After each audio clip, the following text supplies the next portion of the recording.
نحمده ونصلي على رسوله الكريم أما بعد فأعوذ بالله من الشيطان الرجيم بسم الله الرحمن الرحيم وقال الله تبارك وتعالى ورتل القرآن ترتيلا صدق الله العظيم وقال النبي صلى الله عليه وسلم إن الله يحب أن يقرأ القرآن كما أنزل أو كما قال عليه الصلاة والسلام۔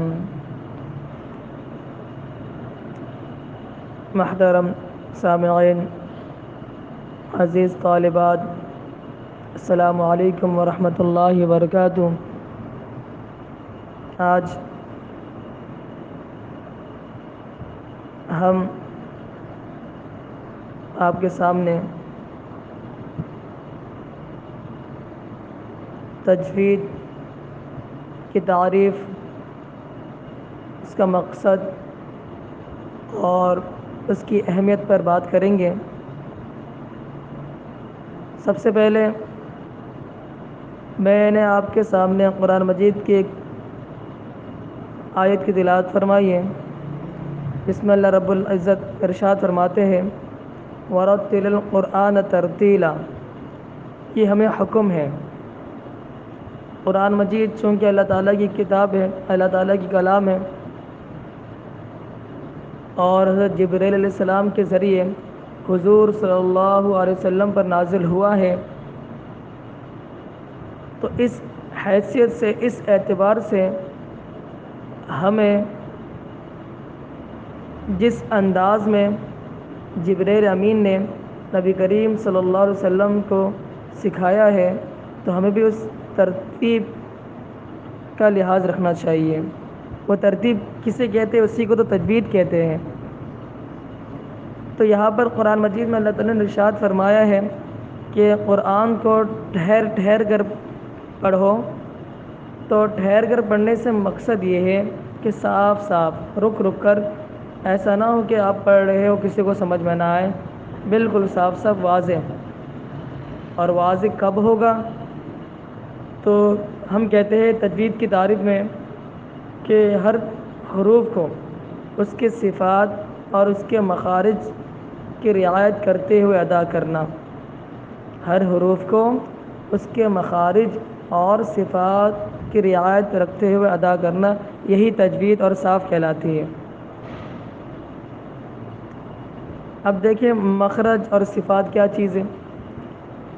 دیکھیں تجوید کا جو اصل مقصد ہے نا، وہ یہ ہے کہ آپ حروف کو جہاں سے نکالنا چاہیے، مخرج بولتے نکلنے کی جگہ، وہ آپ کو معلوم ہو جائے کہ یہ حروف، اس کے نکلنے کی جگہ کون سی ہے۔ اور صفات کا مطلب یہ ہے کہ یہ کس کیفیت سے ادا ہوگی، کہ یہ نرمی کے ساتھ ادا ہوگی یا جہر کے ساتھ ادا ہوگی یا سختی کے ساتھ۔ تو یہ جو کیفیت ہے یہ بھی معلوم ہونا ضروری ہے، اسی کو صفات کہتے ہیں۔ اور تجوید میں یہی بتایا جاتا ہے آپ کو کہ کون سے حروف کہاں سے نکلتا ہے اور کس کیفیت کے ساتھ ادا ہوتا ہے۔ تجوید کوئی دوسری چیز نہیں ہے، تجوید کا مقصد یہی ہے۔ دیکھیے قرآن پڑھنے والے بہت ہیں، اچھے انداز، اچھے آواز میں پڑھنے والے بہت ملیں گے، لیکن اچھی آواز کے ساتھ تجوید کے ساتھ پڑھنا بھی ضروری ہے۔ صرف اچھی آواز ہونا ہی کافی نہیں۔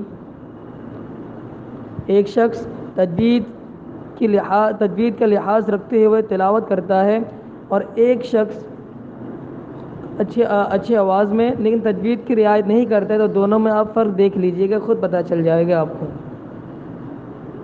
تو قرآن مجید چونکہ اللہ تعالیٰ کی کتاب ہے اور حضور صلی اللہ علیہ وسلم پر نازل ہوا ہے، آپ صلی اللہ علیہ وسلم کا ایک دوسری جگہ ارشاد ہے، ابو داؤد کی غالباً حدیث ہے، جس میں ارشاد فرماتے ہیں کہ جو شخص خوش اخلاقی سے قرآن مجید کو نہ پڑھے تو وہ ہم میں سے نہیں۔ تو اس سے بھی تجوید کی اہمیت کا اندازہ لگایا جا سکتا ہے۔ اور اسی طرح مذکورہ حدیث جو ہم نے اوپر ذکر کی ہے، جس میں حضور کریم صلی اللہ علیہ وسلم ارشاد فرماتے ہیں کہ اللہ تعالیٰ کو محبوب ہے، کیا محبوب ہے؟ کہ قرآن جس طرح نبی کریم صلی اللہ علیہ وسلم کی ذات پر نازل ہوا ہے اسی طرح پڑھا جائے، وہی انداز باقی رکھا جائے۔ تو ہمیں بھی تجوید کا لحاظ کرتے ہوئے قرآن مجید کی تلاوت کرنی چاہیے، یہی ضروری ہے۔ تو یہ جو مختصر کورس آپ دیکھتے ہوں گے آن لائن کرائے جاتے ہیں، تو ان کا مقصد یہی ہوتا ہے۔ دیکھیں تجوید ایک تو مکمل نصاب ہے، وہ آپ کو اگر ہر چیز ترتیب سے اور رسوخ سے پڑھنا ہو تو اس کے لیے 3 مہینہ تو کافی نہیں ہے، لیکن اس 3 مہینے میں الحمدللہ ہم اتنا کچھ بتاتے ہیں کہ ان 2 سال کا 1 سال کا ماخذ ہمیں پتہ چل جاتا ہے اصل ہے تجوید کسے کہتے ہیں۔ دیکھیے ہم میں سے بہت سے لوگ کو الفاظ کی ادائیگی صحیح نہیں آتی ہماری، مثال کے طور پر اب علیم عین، ہم اس کو واللہ علیم کہ اللہ جاننے والے ہیں، ہم اس کی تجوید جب ہم تجوید میں کمزوری ہوتی ہے ہماری، ہمیں مخرج نہیں پتہ ہوتا کہ عین کہاں سے نکلتا ہے، ہم اس کو حمزہ بنا دیتے ہیں۔ دیکھیں نا ایک جیسے مخارج ہے نا، حمزہ دکھنے میں آ اور آ فرق ہے، سننے والوں کو فرق تجوید کے ساتھ جن کی وابستگی ہے وہ ان کو معلوم ہو جاتا ہے۔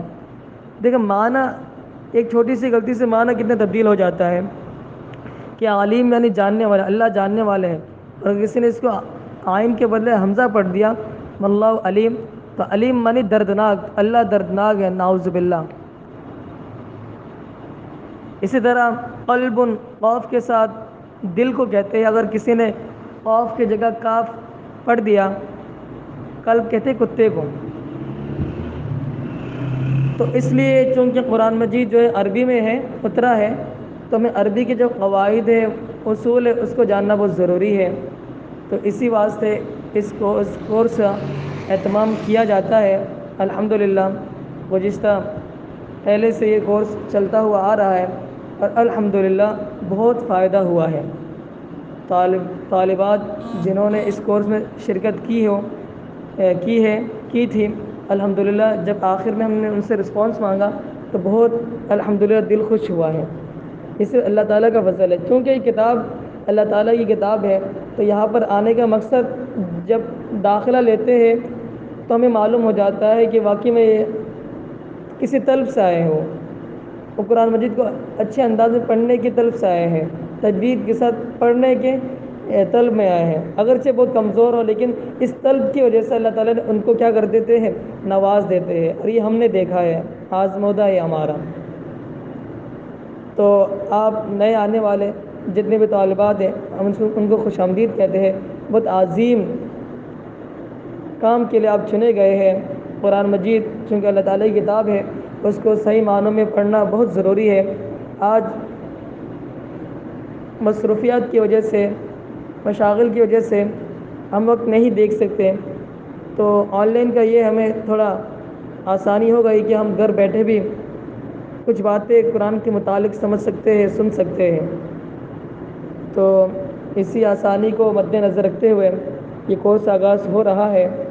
تو جن طالبات نے شرکت کی ہے ہم کو تہہ دل سے خوش آمدید کہتے ہیں کہ اللہ تعالیٰ جس مقصد کو رکھ کر وہ یہاں پر انہوں نے داخلہ لیا، اللہ تعالیٰ ان کو اس مقصد میں کامیاب کرے، صحیح معنوں میں قرآن مجید کو پڑھنے والا ہم سب کو بنا دے، اور اس کے اندر جتنے بھی غلطیاں ہیں، چاہے وہ چھوٹی غلطی ہو بڑی غلطی ہو، اس کو کرنے سے ہم سب کی حفاظت فرما دے۔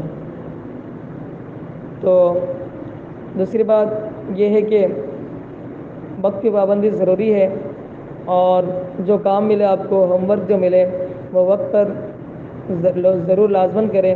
دیکھیں وقت کی قدر نہیں کریں گے، وقت پر جو کام نہیں ہوتا وہ کام نہیں ہوتا۔